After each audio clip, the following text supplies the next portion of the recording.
I recently switched to a Garmin after being an Apple Watch girly for over 7 years, so this is my 30-day review. First and foremost, my absolute favorite thing about this is the battery life. The battery life is insane, at least compared to this. I would put this on at like 6, 7 in the morning, and it would be dead within 12 hours. I've charged this maybe 4 or 5 times, and it wasn't like it got all the way dead. I would charge it when it got to like 20, 30%. I do want to note, I don't feel like I use this to its full potential, so I'm still working on that, but like I'm not a runner. I might be a runner in the future, but I'm not a runner right now. I hate running, but I do like almost daily walks on my treadmill, which leads me to my first kind of problem with this, although it's not like a big issue. The best way I have found to log my treadmill walks is to log it as a treadmill activity. But when I'm done that walk, it categorizes it as a run in the app. So I have to go in and manually change like the activity and the name, which isn't like that big of a deal, but like I don't want it to be called a run when I'm not running, you know? I've tried logging it as like a walk indoor, I think is what it's called. But I like when I use the treadmill activity that I can like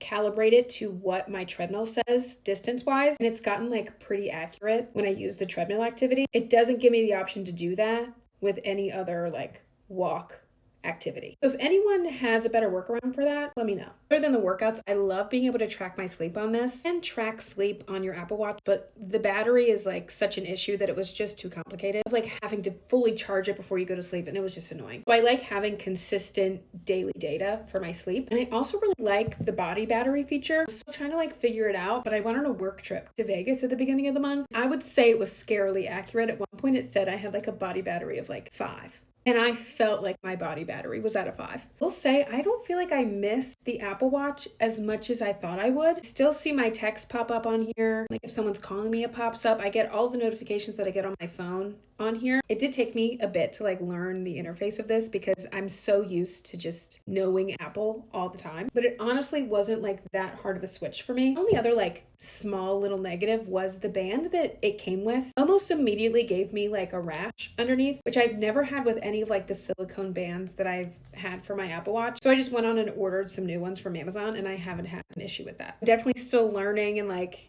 figuring out new things to do with this. But if you've been debating getting a Garmin or switching to Garmin from your Apple Watch, I say do it.